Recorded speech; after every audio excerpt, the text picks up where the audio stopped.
음성을 내가 들으니 사랑하는 말일세. 오늘은 창세기 41장 1절에서 13절 말씀을 통해서 바로가 꿈을 꾼즉이라는 제목으로 은혜를 나누겠습니다. 하나님께서는 꿈을 주시는 분이십니다. 꿈으로 하나님의 계획과 뜻을 우리들에게 알려주십니다. 그래서 히브리서 1장 1절에 보면 옛적에 선지자들을 통하여 여러 부분과 여러 모양으로 우리 조상들에게 말씀하신 하나님이라고 말씀합니다. 여기서 여러 부분과 여러 모양 안에는 이 꿈이나 기적 이런 것을 통해서 하나님께서 말씀하셨다라는 것을 포함하고 있는 말씀이죠. 꿈을 주시는 하나님께서는 과거 어린 요셉에게도 꿈을 주셨습니다.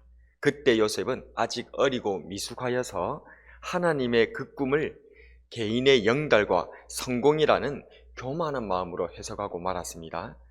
떡 굽는 관원장과 술 맡은 관원장에도 하나님께서는 꿈을 주셨습니다. 고난 가운데 성장한 요셉은 이번에는 꿈을 하나님께서 주심을 알고 하나님의 지혜로 꿈을 해석하였습니다.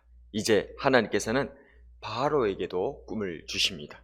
바로는 매우 특별한 꿈을 꾸었습니다. 나일 강가에서 7 암소가 올라오고 뒤이어 마르고 흉한 파리한 7 암소가 올라와서 앞서 나온 좋은 소를 먹어 치워버렸죠. 이어서 또 충실한 7 이삭이 나오고 그 위에 가늘고 마른 7 이삭이 나와서 앞에서 나온 충실한 이삭을 삼켜버리는 꿈이었습니다.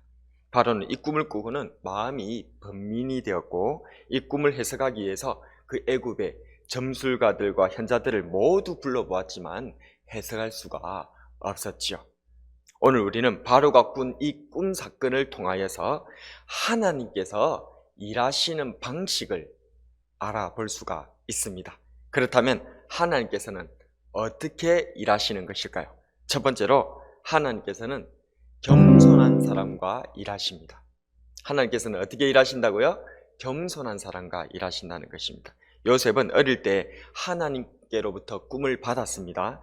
한 번은 형들의 집단이 자기 집단에게 절하는 꿈이었고 또 한 번은 형들의 11별과 하늘의 해달까지도 자기에게 엎드려 절하는 꿈이었죠. 어린 요셉은 이 꿈에서 하나님의 손길을 전혀 깨닫지도 느끼지도 못하였습니다. 그저 자신은 이 꿈을 자신이 개인이 성공하고 잘되고 자기 형님들보다 심지어는 아버지와 어머니보다 온 가족들보다 자기가 잘되는 꿈, 자기가 성공하는 성공담으로 교만하게 이 하나님의 꿈을 해석하고 말았습니다. 그가 교만하게 하나님의 꿈을 해석했었을 때 그에게 주어진 것은 무엇이었습니까?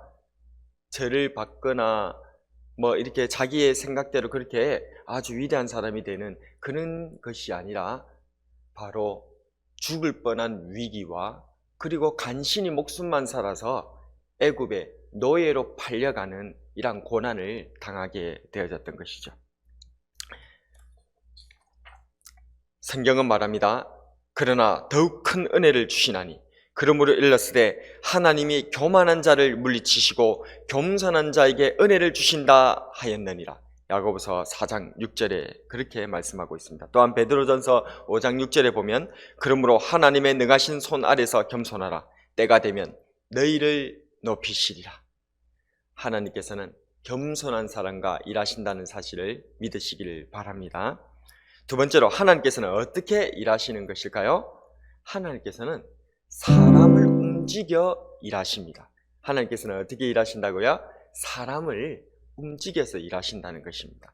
억울하게 감옥에 갇혔던 요셉은 술 맡은 관원장의 꿈을 해석해주고 그를 통해 감옥에서 나오게 되기를 기대하였습니다. 그러나 하나님께서는 그가 요셉을 잊어버리게 만들어 버리셨죠. 그러나 하나님께서는 바로에게 꿈을 다시 주시면서 술 맡은 관원장이 요셉을 다시 기억하도록 만들어 주셨죠. 9절 말씀에 보면 술 맡은 관원장이 얘기합니다. 내가 오늘 내 죄를 기억하나이다. 술 맡은 관원장은 요셉을 잊고 있었던 것을 죄악이었다라고 고백을 하고 있죠.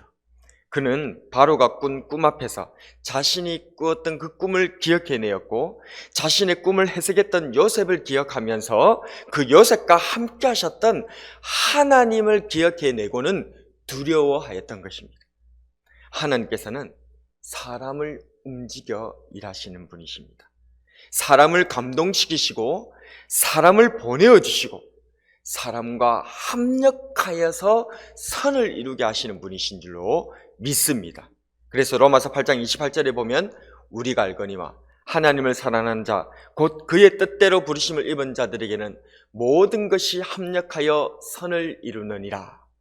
하나님은 이처럼 사람을 움직이셔서 일하시는 분인 줄로 믿습니다.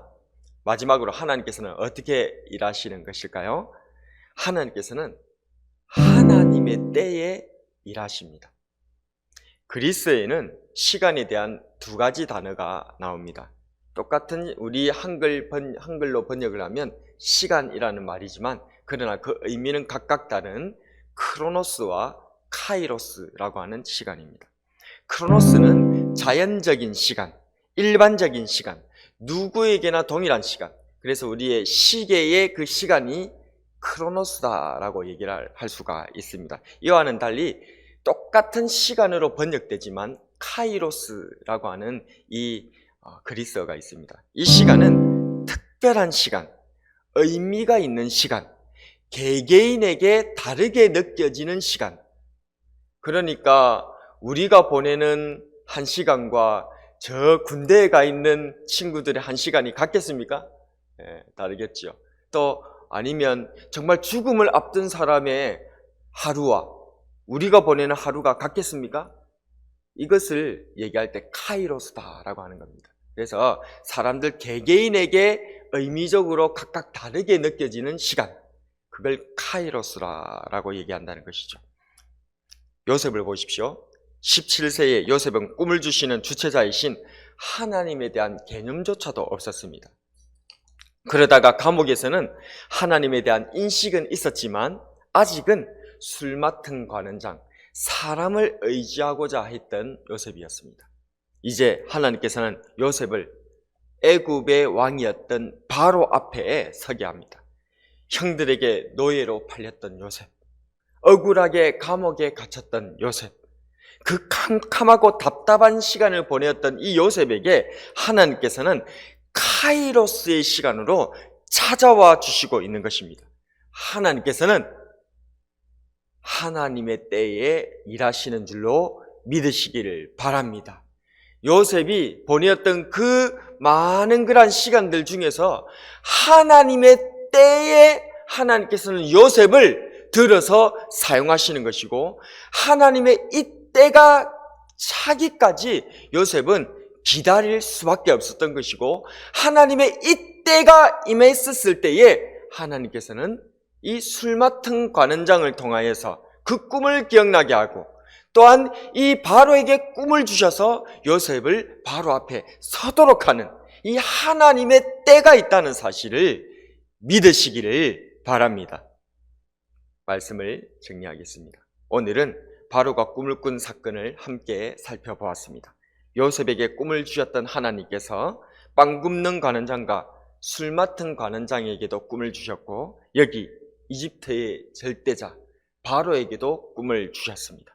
그 누구도 풀 수 없었던 이 미지의 세계에 있는 이 사람의 손이 닿지 않는 영역에 있는 이 꿈이란 것을 통하여서 드디어 하나님의 때가 이르러 요셉이 서게 되는 것을 보게 됩니다. 하나님께서는 겸손한 사람과 일하십니다. 하나님께서는 사람을 움직여 일하십니다. 하나님께서는 하나님의 때에 일하신다는 것을 믿으시기를 바랍니다. 이제 이런 하나님과 말씀 묵상으로 하나님과 동행함으로 인하여 하나님의 일하심에 쓰임받는 저와 여러분이 되길 주님의 이름으로 축복합니다. 오늘의 한 줄 설교 요약, 하나님의 때를 겸손으로